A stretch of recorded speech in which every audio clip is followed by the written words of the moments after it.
আজ আমি আপনাদের সঙ্গে একটা নতুন ধরনের নাস্তা রেসিপি শেয়ার করব, যেটা বানানোর জন্য কোনো রকম আটা, ময়দা কিংবা বেসনের প্রয়োজন হয় না।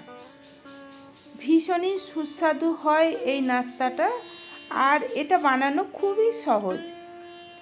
ঘরে থাকা কয়েকটা উপকরণ দিয়ে এটা বানানো হয়ে যায়। এটা হয় একেবারে কুরকুরে আর মুখরোচক। বাড়িতে কোনো গেস্ট এসে গেলে আপনারা এই নাস্তাটা বানিয়ে সার্ভ করতে পারেন। নমস্কার, আমি অর্পিতা, আর আমার চ্যানেলে আপনাদের সকলকে স্বাগত। আশা করছি আপনারা সবাই ভালো আছেন, সুস্থ আছেন। আসুন তাহলে শুরু করা যাক আমার আজকের এই নাস্তার রেসিপি। নাস্তাটা বানানোর জন্য আমি 3টে মিডিয়াম সাইজের আলুকে কেটে ধুয়ে নিয়েছি। এবার এটাকে সিদ্ধ করে নেব। তারপরে একটা ভাজা মশলা বানিয়ে নেব। তার জন্য গ্যাস অন করে কড়াই বসিয়ে কড়াইয়ে দিয়ে দিলাম 4টে ছোটো এলাচ, দিলাম 5 টুকরো ডালচিনি, দিলাম 6-7টা লবঙ্গ, এর সঙ্গে দিয়ে দিলাম 2টো শুকনো লঙ্কা। শুকনো কড়াই এগুলোকে কয়েক সেকেন্ড ভেজে নেওয়ার পর আমি এর মধ্যে দিয়ে দিলাম 1 চা চামচ গোটা ধনে, আর দিয়ে দিলাম 1 চা চামচ গোটা জিরে। তারপরে গ্যাসের ফ্লেমটাকে লো টু মিডিয়ামে রেখে এগুলোকে আরও কিছুক্ষণ ভেজে নেব।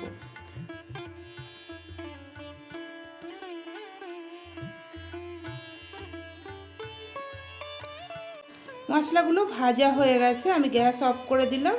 এখন এগুলোকে ঠান্ডা হয়ে যাওয়ার পর আমি গুঁড়ো করে নেব। অপরদিকে গ্যাস অন করে আবারও কড়াই বসিয়ে দিয়েছি, আর কড়াইয়ের মধ্যে নিয়ে নিলাম 1 কাপ জল, দিয়ে দিলাম 1/2 চা চামচ লবণ আর 1/2 চা চামচ চিলি ফ্লেক্স। এর সঙ্গে দিয়ে দিলাম বড় চামচের 1 চামচ সাদা তেল। গ্যাসের ফ্লেমটাকে লো টু মিডিয়ামে রেখে জলটাকে হালকা গরম করে নেব।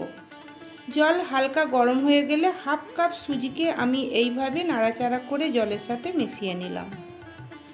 এইভাবেই কিন্তু নাড়াচাড়া করে মিশিয়ে নিতে হবে, নাহলে সুজি দলা পাকিয়ে যেতে পারে। তারপরে আবারও গ্যাসের ফ্লেমটাকে লো টু মিডিয়ামে রেখে কন্টিনিউ নাড়াচাড়া করে সুজিটাকে রান্না করে নেব। লো ফ্লেমে মোটামুটি 3-4 মিনিট রান্না করে নেওয়ার পর সুজি দেখুন অনেকটাই ঘন হয়ে গেছে, আর এটা খুব ভালোভাবে সিদ্ধ হয়ে গেছে। আমি গ্যাসটাকে অফ করে দিলাম। তারপরে এটাকে আমি ঢাকা দিয়ে কিছুক্ষণ ঠান্ডা হতে দেব।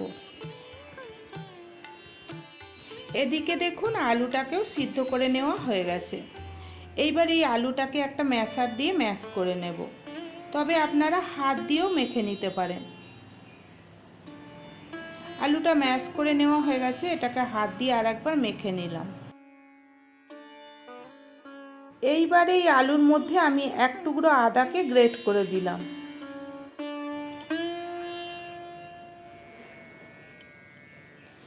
আদাটা গ্রেট করে নেওয়ার পর এর মধ্যে দিয়ে দিলাম স্বাদ মতো লবণ, আর দিলাম 1/2 চা চামচ চিনি। চিনিটা আপনারা যদি পছন্দ না করেন স্কিপ করতে পারেন। এর সঙ্গে দিয়ে দিলাম 2টো কাঁচা লঙ্কা কুচি, সামান্য একটু ধনেপাতা কুচি।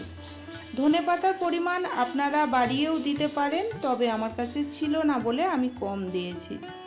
দিয়ে দিলাম সামান্য একটু হলুদ গুঁড়ো। যে ভাজা মশলাটা বানিয়ে রেখেছিলাম তার থেকে 1 চা চামচ দিয়ে দিলাম। এর সঙ্গে দিয়ে দিলাম 1/2 চা চামচ চিলি ফ্লেক্স, আর দিয়ে দিলাম 1 চা চামচ আমচুর পাউডার। আমচুর পাউডার যদি না থাকে এর পরিবর্তে চাট মশলা কিংবা পাতিলেবু রসও দিতে পারেন।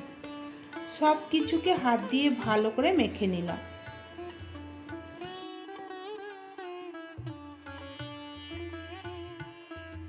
তারপরে গ্যাস অন করে আবারও কড়াই বসিয়ে কড়াইয়ের মধ্যে দিয়ে দিলাম 2 চা চামচ সাদা তেল।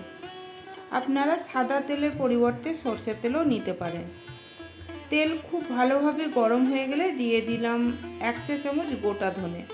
ধনেটাকে একটু ভেঙে দিয়েছি, আর দিলাম 1/2 চা চামচ গোটা জিরে। ফোড়নটাকে একটু ভেজে নেওয়ার পর যে আলু মাখাটা রেডি করে রেখেছিলাম সেটাকে দিয়ে দিলাম। গ্যাসের ফ্লেমটাকে লো টু মিডিয়ামে রেখে এই আলু মাখাটাকে নেড়ে চেড়ে ভালো করে কষিয়ে নিতে হবে। নাড়াচাড়া কিন্তু বন্ধ করা যাবে না, কেননা এটা কড়াইয়ের নিচে যদি লেগে যায় তাহলে পুড়ে যেতে পারে। এইভাবেই কন্টিনিউ নাড়াচাড়া করে যেতে হবে যতক্ষণে না আলুর মশলাটা একেবারে শুকনো শুকনো হয়ে কড়াইয়ের গা ছেড়ে যাচ্ছে। আলুর মশলাটা রেডি হয়ে গেছে, এটাকে আমি কড়াই থেকে নামিয়ে নিলাম। অপরদিকে যে সুজিটাকেও সিদ্ধ করে রেখেছিলাম সেটাকে আমি একটা বড় থালার মধ্যে নামিয়ে নিয়েছি। হাতে তেল দিয়ে এই সুজিটাকে ভালো করে মেখে নেব। সুজি কিন্তু যতটা ভালো করে মেখে নেওয়া হবে নাস্তাগুলো ততটাই ভালো হবে, না হলে নাস্তাগুলো ফেটে যেতে পারে। এইভাবে তেল নিয়ে নিয়ে সুজিটাকে একটু সময় নিয়ে মেখে নিতে হবে। দেখুন সুজিটা মেখে নেওয়া হয়ে গেছে। এইবার যে আলুর মশলাটা বানিয়ে রেখেছিলাম সেটাকে এই সুজির মধ্যে ভরে কচুরির মতো করে বানিয়ে নেব। তার জন্য হাতে আবারও তেল নিয়ে নিয়েছি আর সুজির ডোটা থেকে অল্প একটু ডো এইভাবে নিয়ে আঙুল দিয়ে একটা বাটির শেপ দিয়ে নিলাম।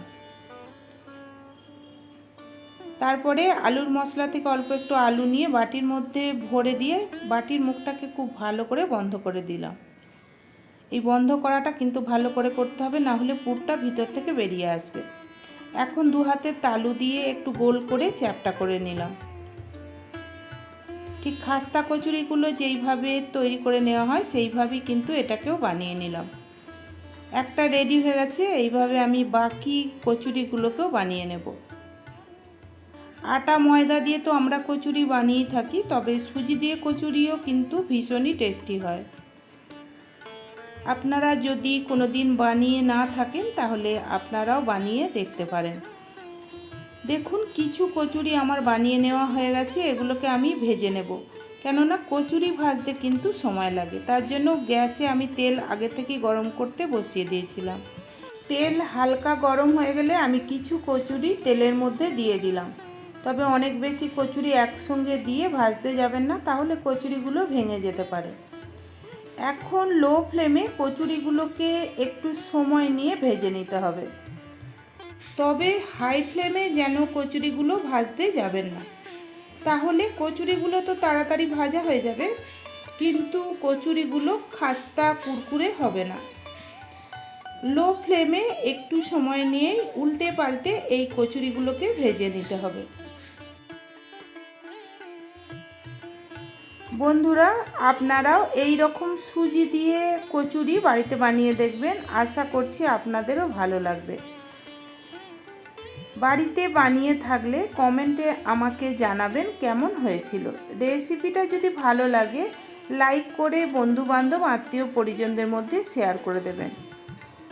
আর আমার চ্যানেলটা যদি সাবস্ক্রাইব না করা থাকে তাহলে প্লিজ সাবস্ক্রাইব করে দিয়ে পাশে থাকা বেল নোটিফিকেশান অল করে রাখবেন, যাতে আমার সমস্ত ভিডিওর আপডেট সবার প্রথমে আপনাদের কাছে পৌঁছে যায়। যদি ফেসবুক থেকে রেসিপিটা দেখে থাকেন তাহলে চ্যানেলটাকে ফলো করে রাখার অনুরোধ রইল। কচুরিগুলো ভাজা হয়ে গেছে, আমি এগুলোকে তেল থেকে তুলে নিলাম। একটা ব্যাচের কচুরি ভাজতে আমার সময় লেগেছে 15 মিনিট। এইভাবে আমি বাকি কচুরিগুলো ভেজে নেব। কিছু কচুরিকে ভেজে নেওয়ার পর আমি প্লেটে সাজিয়ে নিয়েছি। এইবার আমি দেখাবো এগুলো কতটা করকরে হয়েছে। দেখুন, আওয়াজটা শুনলেই আপনারা হয়তো বুঝতে পারবেন। আর এটাকে আমি সার্ভ করেছি টমেটো সসের সাথে। আজকের মতো তাহলে রেসিপিটা এখানে শেষ করলাম। সবাই ভালো থাকবেন, সুস্থ থাকবেন, ধন্যবাদ।